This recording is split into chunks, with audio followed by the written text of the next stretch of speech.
Hi Gareth, how are you doing? Hey Alfie, I'm doing very well. How are you? I'm good, thank you. How's your day been so far? Good. Yeah, really good. I feel very busy at the moment, actually. We're in November, aren't we? 2025, and heading Mhm. into the sort of final furlong of the year, I guess, the calendar year. So it feels like things have picked up a bit, and I suppose that's all natural, isn't it? November tends to be quite busy because people start to think, let's get this stuff done before Christmas. So it's all good. Very Good, busy. good. Yeah, I think yeah, it has been busy. I mean, we had a call this afternoon, but prior to that, yesterday, I had another in-person Yeah. meeting, which went really well. But yeah, generally speaking, can't complain. It is good. Like you say, November tends to get a bit busy anyways, generally speaking. It's kind of like the roadworks effect, right? Yeah. Where end of the year is so much roadworks going on because they're trying to use up the budget and everything. So similar kind of thing, I Yeah. guess. But yeah, it's been good. It's been good. Good. Cool. So today, what are we on? What are we talking about? I thought we could talk about the notion of founders and owners working on the business rather than in the Yeah. business and give some context to that. And the reason why I thought that might be a good one is someone brought it up earlier this week. They were going through their numbers and going through the pipeline, and the pipeline was looking healthy, healthier than usual. And he mentioned, he had taken on board the advice that, we give to say agency founders and owners and leaders need to be working on the business rather than in the business. So it just kind of, I thought, for the people out there who don't really know much about this or haven't even heard of it before, it might be a good opportunity for them to kind of hear from us. And especially you, Gareth, being a former agency owner yourself, I think you'll have a lot of insight on this topic. So, yeah, how do you feel about that? I think it's a great topic, and I mean, this is something that's always been around, doesn't it? It's always as an issue, really. Founders, not spending time working. I don't know who came up with that phrase. I don't know who that phrase originated from. Actually, working on, not in the business, but it's a good one. It sounds a bit of a cliche these days to me because I use it so often, but it's a good way of sort of framing it. And it's always been around that, but it feels to me as if it's even more important at the moment. I've come into contact with this concepts more frequently recently, perhaps than I've ever done before. I don't know why that is. I was speculating the other day, or thinking the other day, maybe it is quite tough in the market at the moment, and lots of founders are finding it tough and thinking and worrying about burnout and doing too much and starting to think, if I don't start to work on the business rather than being all the weeds, then I am going to burn out. Maybe that's an issue. That's one of the things I don't know, but it's certainly something that is always at the front of my mind, but feels it's a very hot topic at the moment. Yeah, I agree with you. And I've got my thoughts on why, but should we backtrack a bit just for the people who haven't heard Yeah, this phrase before?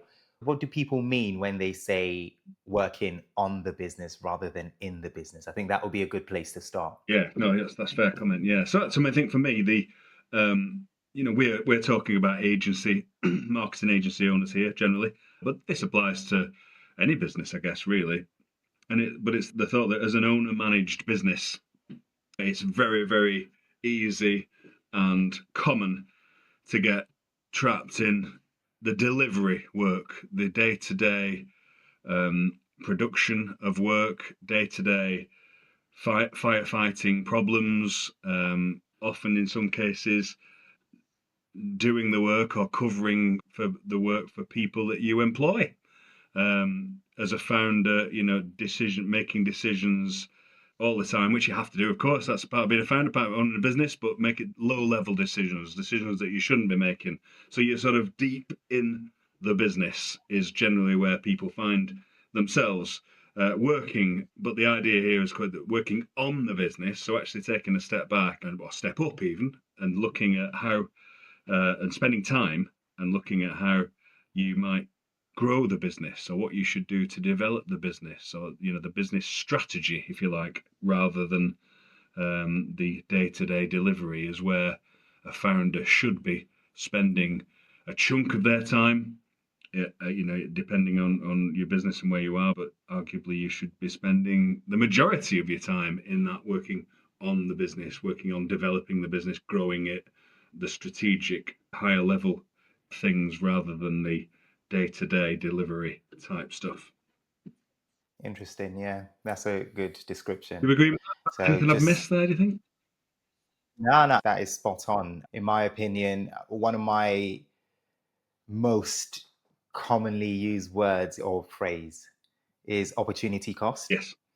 So opportunity cost simply means if you're doing one thing, what is the cost? What are you not doing because you're doing that one Yeah. thing?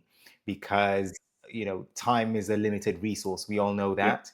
So if an agency founder or owner is working in the business, like you say, doing the delivery work, it means it is impossible for them to be working on the business, i.e., the strategy, the business development, the client development side of things.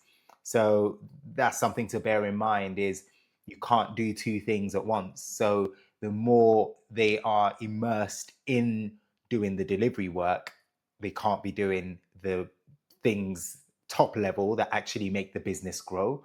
And if I relate that to the person I was speaking to earlier, I guess that was the turning point in his pipeline Yeah. growth. Initially, it was so much of this particular person, he's operations manager left. So he was left picking up the pieces. So as a founder, he was doing a lot of the admin or operational stuff, making sure people are billable and all of this sort of stuff. And it just meant he didn't have that opportunity to get out there and network and do what he needed to do to grow the Yeah. pipeline. But the moment, in his case, he got a new delivery person in, he was able to go back to working on the business. It changed the whole pipeline dynamic. And now he's got way more leads, way more conversion than he had before. So, yeah, I think you summed it up very nicely. Yeah.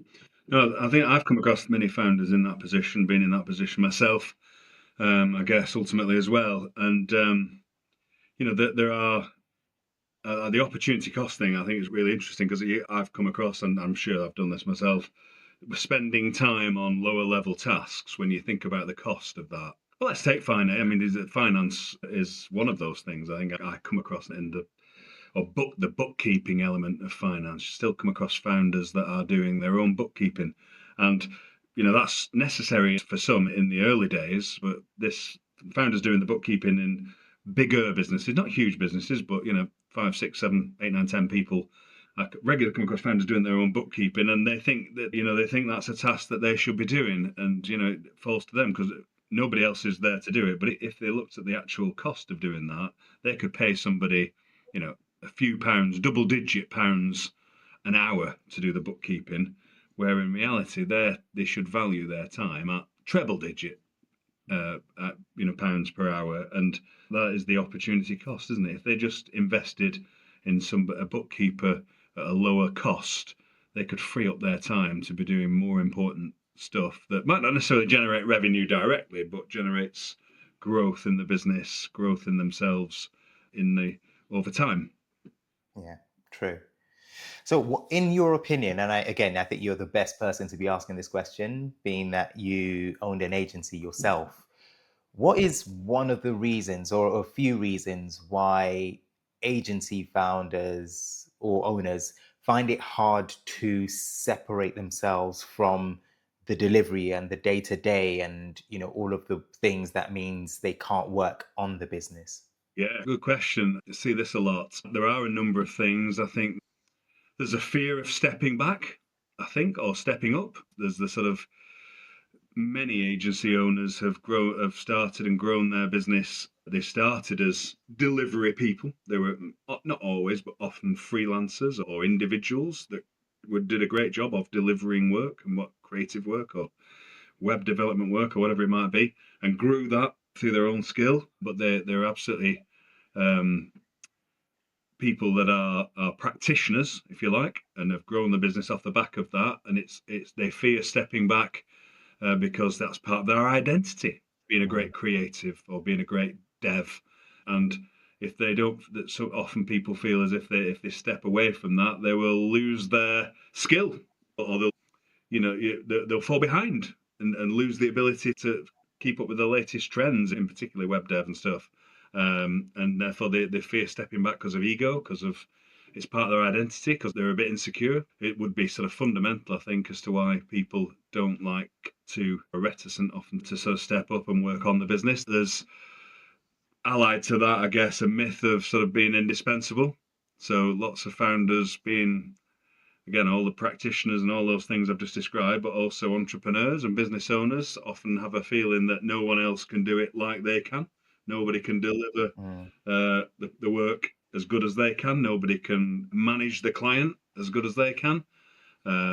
So I think that that myth of indispensability is not often recognised or admitted to by founders, but I think it is there often for people in the background. I think they've people sort of get into this psychological trap of feeling that there's that phrase, isn't there? Busyness it is business. So busyness as a busyness. If I'm busy, I'm running my business, and people get addicted to sort of addicted to the firefighting, addicted to the chaos. In some Mm. instances, I have a client myself who some months ago we had this conversation, and he's managed to sort of step up and out of the delivery largely. He has a business partner as well who's not managed to step up as quite as far, but they share the load of running the business. So he was saying he's struggling to know what to do during the day, as bizarre as that might sound, because he gets a lot of satisfaction out of answering questions and solving problems for people in the business and for clients in some cases. So he said, sometimes I drive home at night from the office wondering, what did I actually do and was I valuable in that day? Because I didn't actually do any of the work. I didn't answer the questions. I didn't attend the client meeting. So people's addiction to the sort of firefighting and chaos can come into play. There's this client, I've got another client at the moment who is very much locked into a client, particularly their largest client. So there's a client dependency there. So they're very close to sort of the revenue and very close to that client. And again, I think there's a degree of nobody can do this like I can, or nobody can manage this work like I can. But they're addicted to sort of that. That's the part of their identity, and they feel as if they can't step and work away and work on the business because they can't leave this client, within to sort of manage itself within the business. They've got to be absolutely close and all over everything. So I think that there's a sort of number of factors there I'd identify. I don't know whether I've promised to missed a couple, but I think those are the main ones. Yeah. I have two that come to mind. The first one is, and I'd like to get your thoughts on these two, of course. The first one is, I don't know who said this, but delegation is a skill. Yes, yeah, Some people are just not good at delegating work, right? They feel some of the points you mentioned there, they feel they're the best people to deliver it, or they don't trust people within the team to deliver the work as well as they would, yeah, or like you mentioned, the client relationship is so strong and they just don't want to upset the clients or anything like that. And they feel, let me do it myself rather than hand it over to someone that might mess it up and, damage the client relationship or whatever it is. So I think that fear of delegation is one of yeah, them. But also, I think there's an element of passion as well. And what I mean by that is many agency founders and owners start agencies because they're passionate about the delivery, whether it's design work or it's PR or web dev, whatever it is. That passion is so strong that they can't pull themselves away from doing that. They would rather do that than work on the business. And I think this is quite common when you've got partners, because if you've got one owner or one founder, then everything rests on their shoulders. They're almost forced to do it. Where if there are two of them, then the one who's really passionate about what they do might just feel, okay, let me keep doing this, and then you work on the business kind of thing. And I've got an example. Actually, I know two examples. One, two partners. It was a web dev agency, and we worked with them to try and get them to work on the business, and one of them did really well to do it, but the other one, who was the actual coder, the developer, he was just too in love with coding and developing.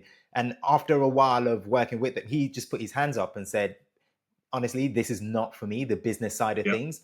I just want to code. I just want to do development work. And in the end, they just sort of agreed that he would step away from the business side of things and just run that. And then the other person would carry on. So that was one example. And then another one is someone who we both know actually, and they took over the agency, very similar to how you did with yours with an MBO Yeah. situation. And this person, of the other three, kind of like your situation as well, this person was the delivery person. So when they took it over, the person just, said, you two carry on. I'll be heavy in the delivery side of things. You just run the business, work on it, blah, blah, blah. And then eventually, this person has taken over the whole agency. And they're now in a position where they have to develop that skill of working on the business, tear themselves away from the delivery work and the day to day to actually go out and win new business, work on the vision, and bring everyone with them, and all of those sorts of things you'd expect an owner and a leader to do. So it is a process, and they're definitely there now, but it was a challenge to start off with in the beginning because, like you say about identity, it was their identity. This is who I am. This is what I do really well, what I do best.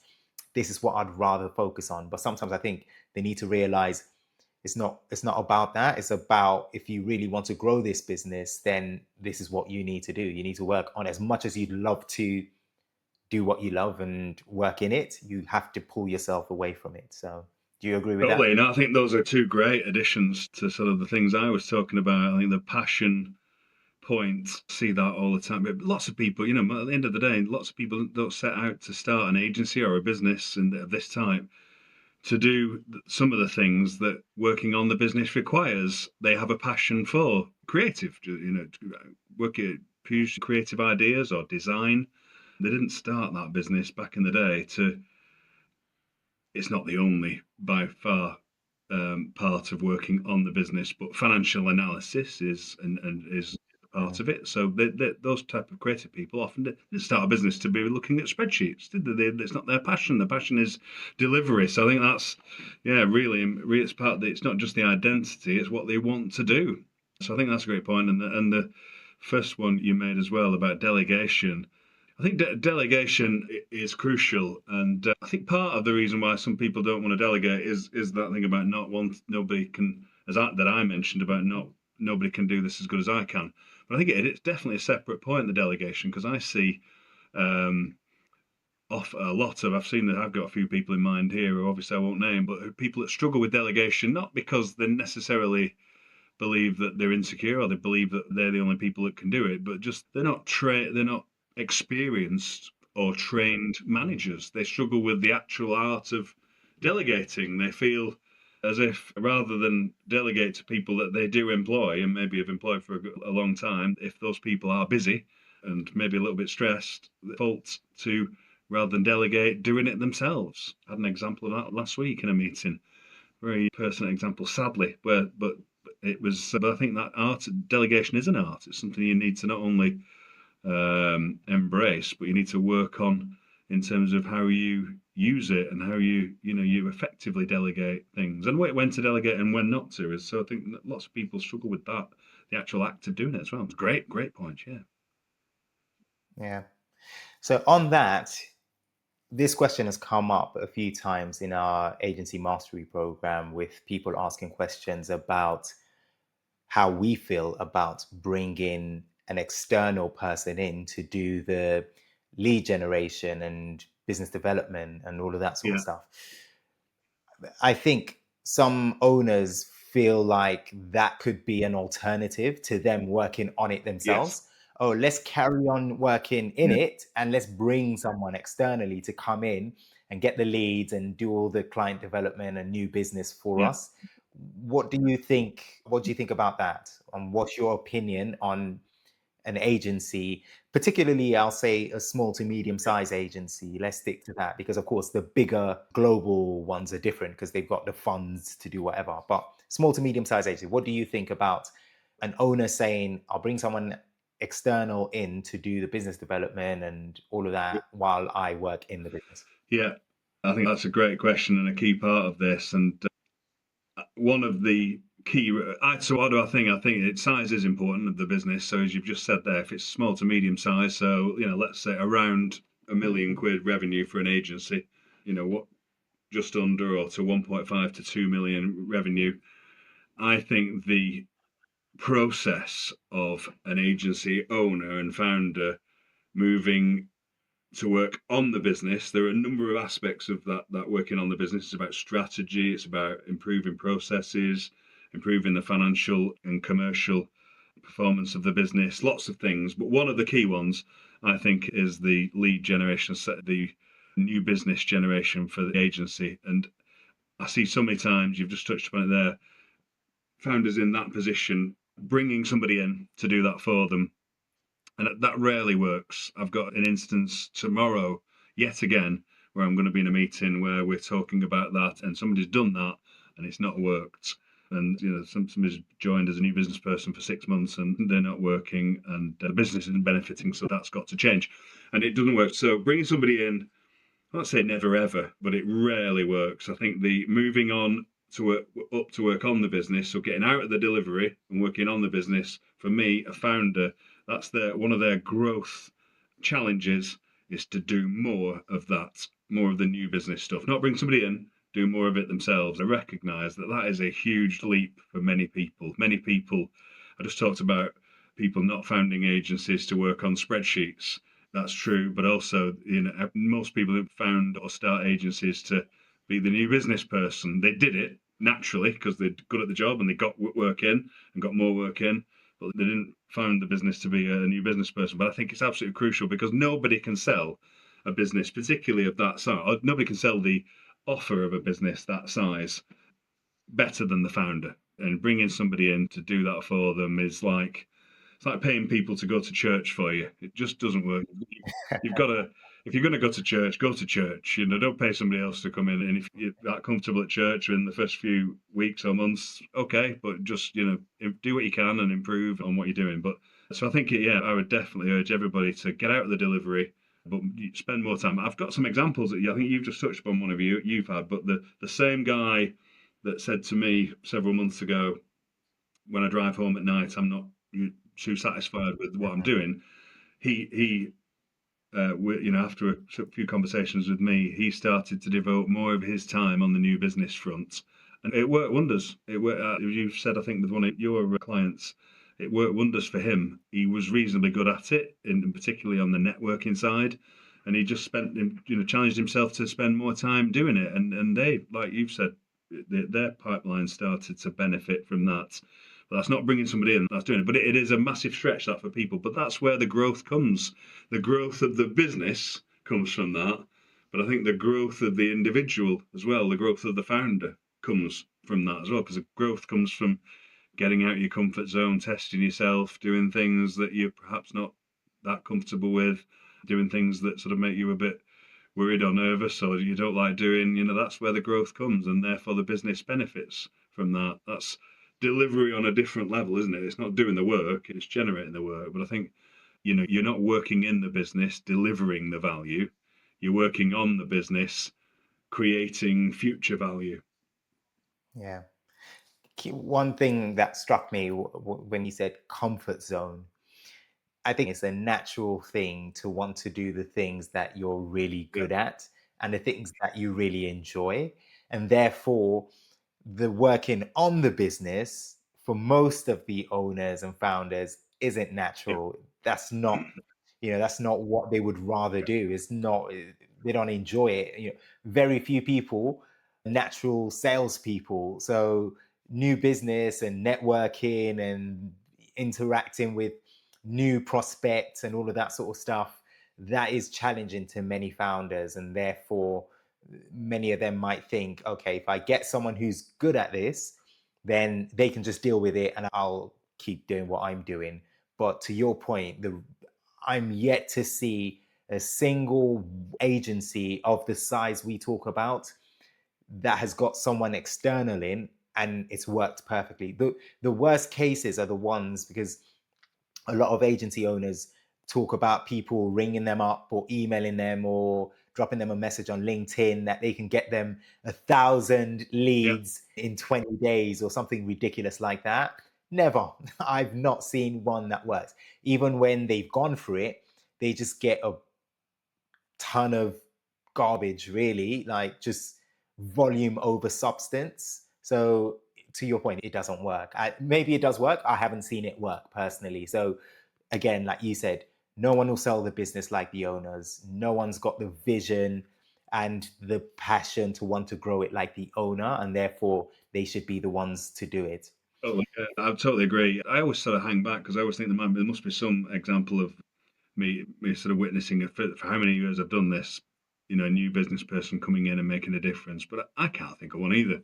I can think of people that have, good people that have come into businesses and lasted 6 months and not done a horrendous job, not been terrible people, but they've not lasted. Because if they can generate new business like the agency founder wants them to, and like often these people claim they can, would be running their own business. They wouldn't have an agency. They wouldn't be, you know, delivering for other people. So I can't think of an example either. But I can think of a couple of examples where you mentioned earlier, Alfie, where the founders, there's one or more directors or owners of the agency, have um, divide and conquer. So they've sort of reached a point where they said, look, we need to crystallize what each of us do in this business, how we interact with, where our best value is.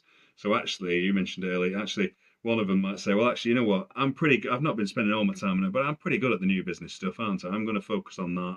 You focus on the delivery. Somebody else focuses on the finance, if there's, as an example, if there's three of you. And that I've seen that work well, where people, there's a sort of, working to people's strengths and sort of just allocating the work across the directors. But that you've got to have those people, you've got to have more than one person, and you've got to have different skills. And often that occasionally that isn't the case. There's a couple of founders that are very similar in their skill sets. So clearly you can't do that then. One of them needs to take the leap potentially and say, yeah, I'll take on the new business lead. I'll work on that more now than I've ever done. Yeah. Okay, bringing it back to the people in the agency, so not necessarily the owners and the leaders, just everyone else. What are your thoughts around? We talked about delegation, but kind of making sure that everyone's got roles and responsibilities within the business. So basically, empowering Yeah, people to do their roles, but also have some new business responsibilities or oversight or targets, yeah. even, especially at the senior level. Is that something that when you ran your agency, was that something you did?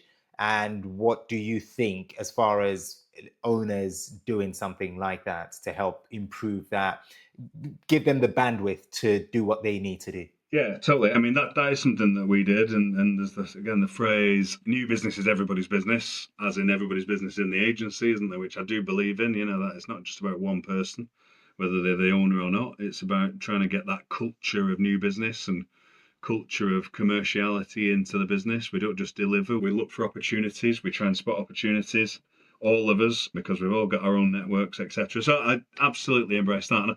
But I think the overarching point to that I'd say would for me is that we've in terms of founders working on the business, not in it, not delivering, but working on it. New business, as we've been discussing, is a key part of that, I think.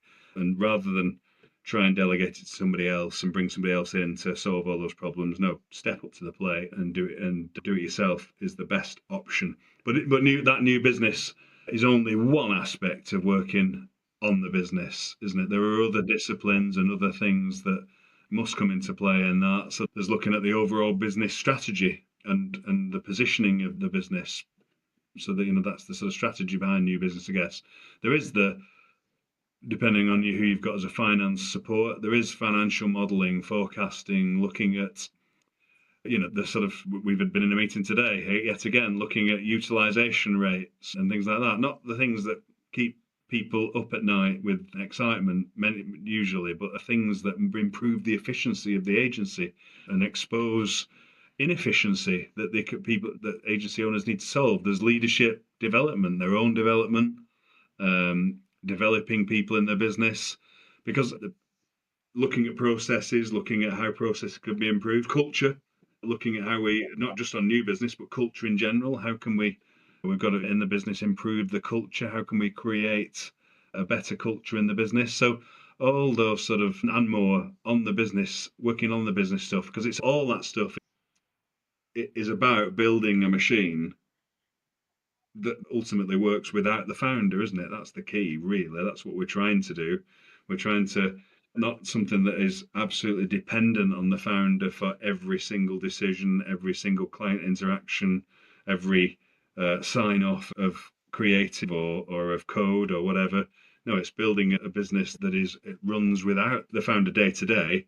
But the reason it does that is because we've managed to step back and start to work on key things that need attention. New business is often one of them, but it's not the only one. It might be, yeah, working on developing a secondary team, a senior leadership team or management team, rather than, so that there's potential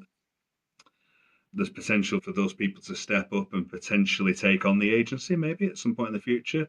Or even if there isn't, there's a management team there that can run it without the founder. And if somebody comes along and wants to buy the agency, they can see that business can survive without that one person that's in charge of everything. So, um, yeah, so I think but totally key, culture, improving culture, totally, absolutely one of them. And the new business side of it is definitely something that I'd build into that. Yeah, and marketing. You would throw marketing into that bucket as well, wouldn't you? So them doing more marketing. So LinkedIn, as an example, the personal branding of the owners and the founders goes a long way to painting the agency in a certain Yes. light. So I think the bandwidth to be able to build a personal brand and to, like you say, improve the positioning of the business is part of what we're talking about here, right? In terms of working on the Yeah. business.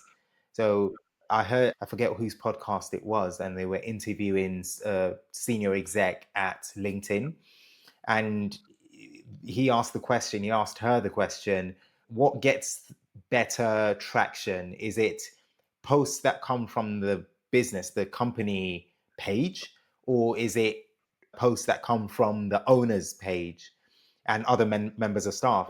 And she said, definitely the owner's page. I think it's that thing of people being able to put a face to the image of the company versus, a company page is just a company page. If you post things from there, oh, it's coming from that company, great. But when it comes from the owner, I think it is a different impact that resonates with prospects and people from the outside looking in. So also, I think the bandwidth to be able to do more of that, build that personal brand, go out and market, networking, and all the other things that need to be done, all rest on the shoulders of the owners. But if they're working in the business, they can't do two things at once. Yeah, totally. Yeah, and I'm a big believer in the personal brand stuff, and particularly for agencies. It's people buy people, as they say. People buy service business, an intangible product, Yeah, if you can call it that. That agencies provide absolute trust in the founder, a feeling that we know that the clients are giving a feeling that they know and trust the founder is crucial. So having that personal brand is important. There's a strange dynamic here, though, isn't there? I think I always reflect on, because you could say, so in an agency's early stage, or not early stage, in an agency's not toddler stage, not baby, not startup, not birth, but as it starts to hmm, grow, it often, it grows off the back of referrals, doesn't it? Which is ultimately rooted in some of the founders' work often, but it's referrals into the business. But I think that at this stage we're talking about here, when the founder needs to start to, or has the ability and should start to step up and work on the business, maximizing that personal brand is really important. But the end goal for many is to sell the business or step away from the business completely. So you don't want hmm, to become too dependent on that founder's personal brand. It'd be so intrinsic.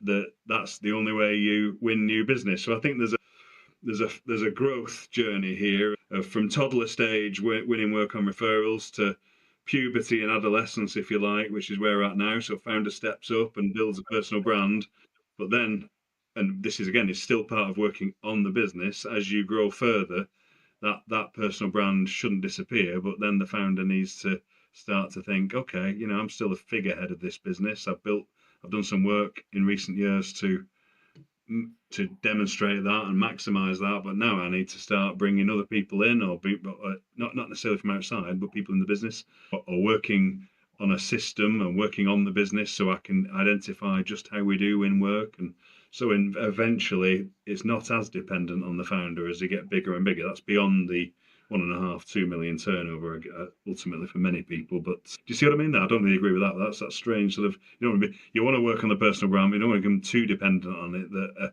potential buyer comes along in future and says, well, I'm not going to pay you the premium you want because I think it's too connected to you, the new business. It needs to be more a machine rather than just referrals on your network as a founder.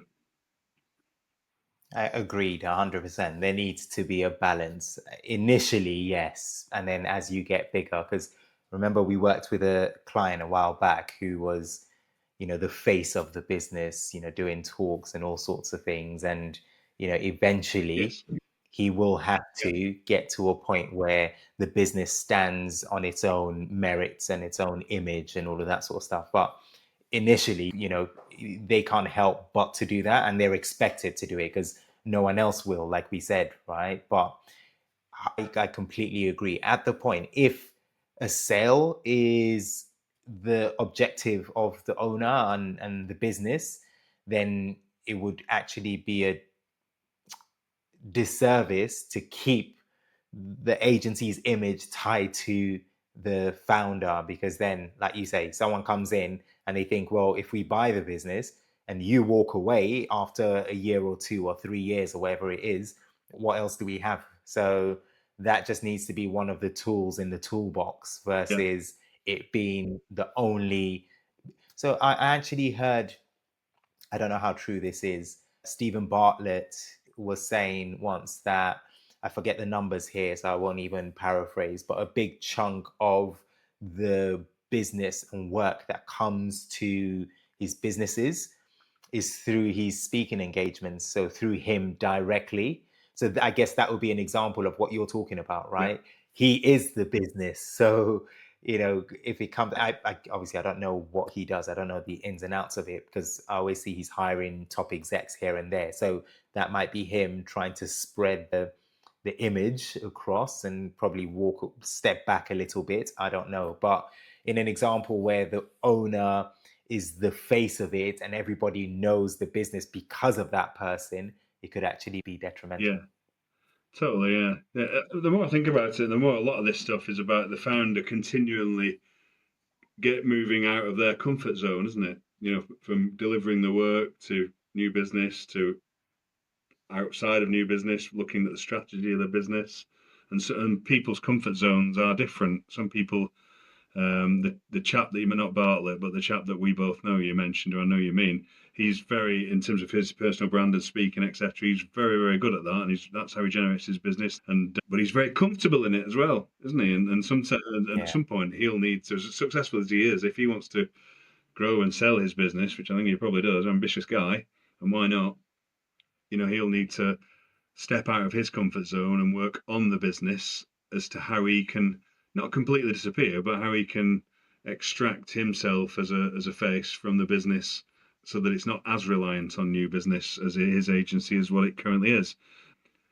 I think that the Bartletts of this world are sort of transcend that in a way, don't they? They become, they have that many fingers in pies and stuff that their personal brand just takes over, and they have different businesses and things, and that's great, good for them. But I think if we're just at one agency with one or two founders, that we're not looking for Bartlett levels of awareness or fame, if you want to call it that. But we do need to start to look at how we continually evolve and step out of our comfort zones and make sure what we do is left to other people or delegated to other people whilst we then tackle something else. But I think a big opportunity is to look at how do things run here? How do process stuff? How do we, how Mm, does our business run? And how can it be improved? mm, Where's it good? But where are the bottlenecks? Where's the communication falls down? Where do we waste energy and time? Fundamentally, for me, it's working on the business. If founders had found more time to do that, I think it'd be really valuable. How do we possibly get AI to automate or help us run our agencies if the processes underneath are not documented, not particularly shown any love or consideration. We just get on with it and it just works somehow. We don't know why or how or really. We just sort of throw everybody at it and we get through a day and a week and a month and a year and it sort of works. I think that process design piece is for many people less interesting, but really fundamental for founders at the moment. Spending time on that would be crucial, really. good points.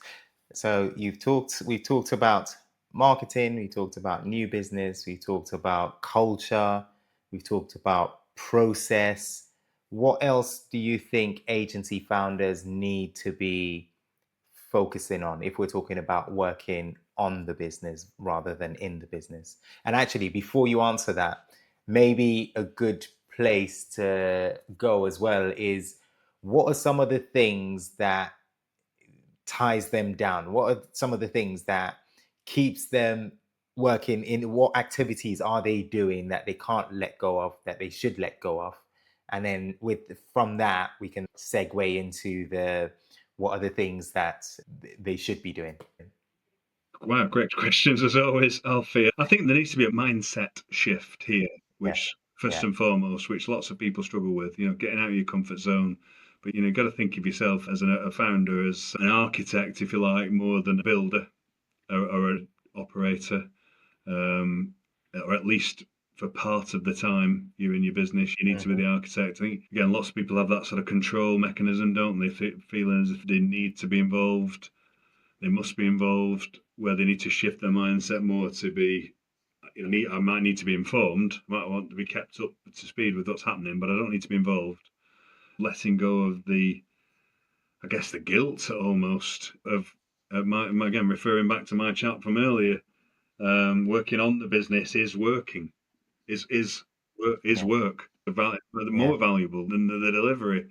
And as thinking time is, not sitting at a desk staring into space necessarily all the time, but just having a day where you think, you're just spending time thinking about the future of the business. That's what the danger of turning this into an ad for our services now. But I think that's what often the non-exec or advisory roles that we perform for agencies together and separately with separate clients as well as together.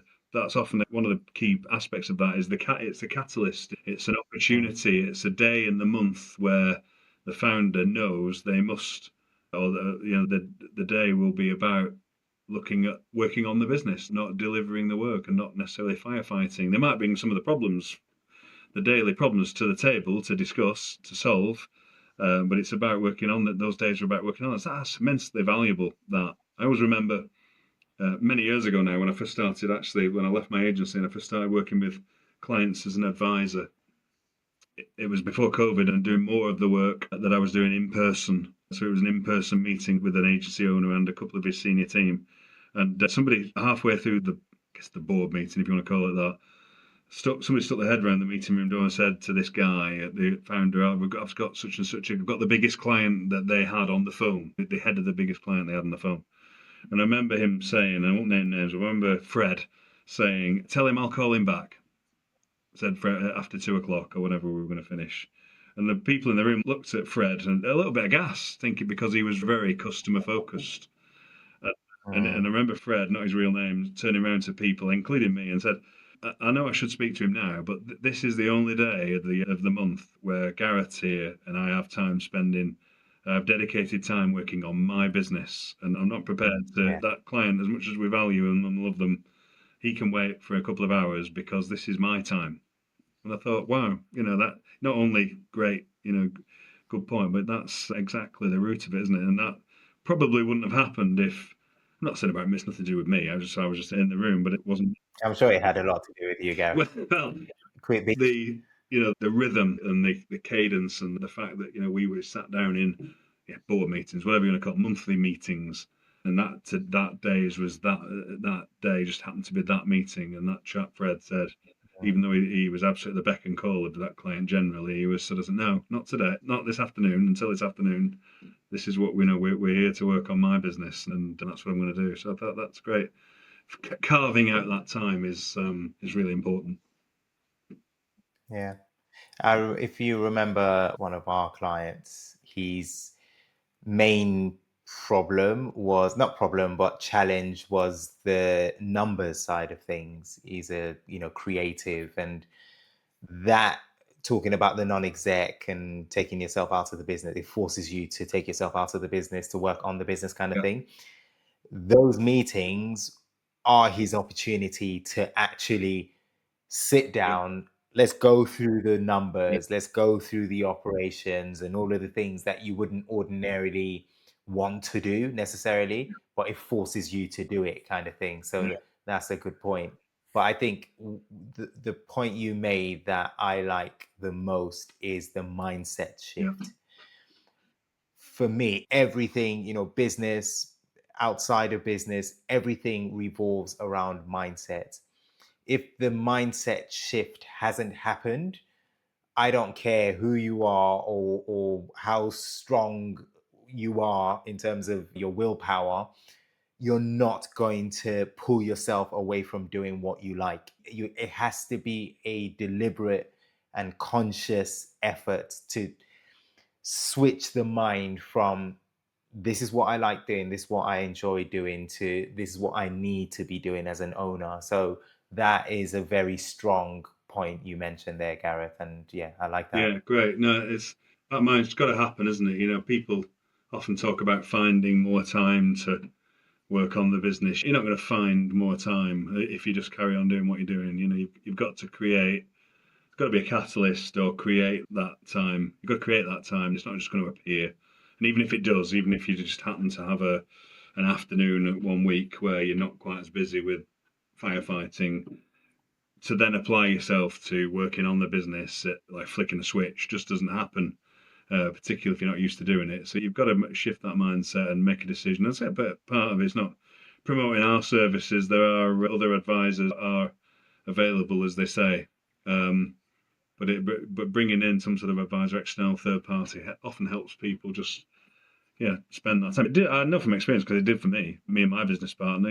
That's we were both busy doing different things, and we used non-execs at the time, or we use non-execs as we used to call them at the time. I don't particularly favour that phrase anymore, but they brought us that space. They created that space. We knew we had a meeting with the non-exec and every month, and therefore we didn't book another meeting in. We valued and protected that time, even if it was only once a month. So that's really. Yeah. But that was a mindset shift in itself. Yeah. I liken it to working out in the gym. Mm, Some people have got the willpower and they're able to go in there, do what they need to do, get out. But you've got people that need a personal yeah, trainer.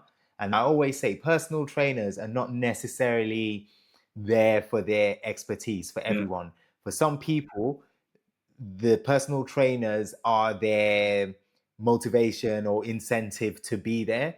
So because someone's holding them to account, they will turn up every day or every yeah, other day to train. But if that person wasn't there, because I asked people before, I'm like, you've been training with this personal trainer for years now. Surely you know everything he showed you. You can just do it on your own. And that tends to be their response is, no, it's not. Yeah, I know I can do it on my own, but I just need that accountability. I need somebody to tell me that I need to be at the gym at this time. And because that person's there, I have to be there and we have to do this. We have to, everyone's yeah, different. So some people can probably just take the initiative and work on the business themselves. They don't need any external yeah. people, but some people do. Some people need someone to hold them to account, to almost give them direction and then hold them to account. So That's that's a a good one. that's a great point. Yeah. Just to extend it further, if I may, there's the personal. Some people prefer, I would suggest, rather than an individual personal trainer. They might have a preference for groups, might they, for in the gym for circuit training classes or whatever it is. But Yeah, it's a similar sort of yeah, dynamic. No, but my circuit training class or whichever one you do, or yoga or whatever it is, aerobics, then that starts at certain times with a group of people there. That's when I have to go to the gym. And with agency founding, we've run some courses for agency founders, haven't we? And people have got a lot out of the group dynamic, yeah. helping them, yes, be there at a certain time, but also hearing what other people are doing and working on Mhm. their business. And in some cases, thinking, actually, I do more than that, or I feel as if I'm doing more than that. But or in other cases, thinking, oh, I'm not doing what they're doing. I'm still stuck answering questions about code or whatever. I'm not having the ability to go out and network or spend time working on my business. So I need to move and start, shift my mindset a bit more to doing what my colleague in the group is doing. So different preferences Yeah, depend on your situation or circumstances. absolutely. Nice one, Garrett. Thank you so much. As always, another interesting discussion. So before we go, to sum this all up, what would you say is the importance of working on the business? And if there's one thing an agency founder or owner needs to do today to get into the habit of working on the business, what would it be? Uh, I think I'd say that the thing for me is that most agencies, I think, they most agencies hit a ceiling and at various points. It's often not just one; it's over the course of their growth. They hit several ceilings, and the ceiling isn't usually lack of new business, ability to generate new business, or ability to deliver business. The ceiling is often the founder's capacity. So it's the ceiling is the founder's bandwidth and habits, and the agency outgrows it. That the founder. It's like I don't know if it's true or not. This actually, but they used to say that goldfish in a bowl only grew to the size of the bowl. You put them in a bigger tank, they often grew bigger because they grew to sort of fit Right. the bowl. I don't know how true that is, but let's hope it's true because it's a good way Let's run with it. Yeah. expressing it. But I think that's what happens with agencies, and the founder. So the founder, the agency can only grow to the founder's bandwidth, and if that really is the key, that's why people need to work on the business because they need to step out of the delivery, delegate or distribute that work, a lot of the work to other people so they can grow. And then the founder grows by working on the business, and the business work grows by the founder working on the business. So, I think, breaking out of that glass ceiling where the founder is holding things back, they're the bottleneck. So, if we're still doing stuff that we shouldn't be doing, then that's going to limit growth.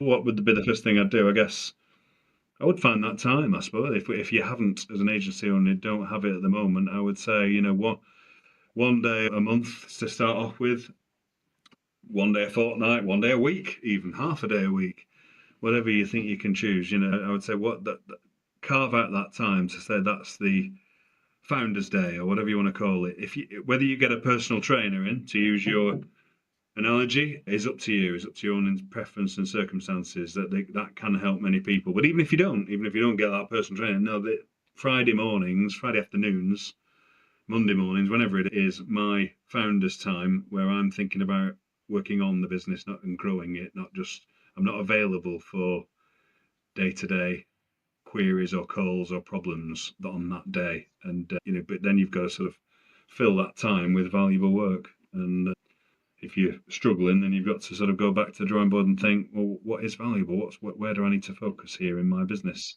Mhm. Yeah. What about you? Yep. I would say two things. I would say one, surround yourself with the right people. Yeah, So A players, people that are right for the yeah, roles. And the second thing I would say is learn to delegate. So I'd say those two, if I had to sum it up, I'd say those two things are key. totally. Yeah, love it. Alfie, it's Right. always a pleasure. I enjoyed that. Again, it was another great session, another great podcast, I thought. Even if we do say so ourselves, let's hope other people, Yeah, exactly. Even if we do, we can only be honest, right, as long Garrett? as we, Yeah, no, but that was good to speak to you as always. absolutely. Catch you on the next Thanks, episode. Alfie.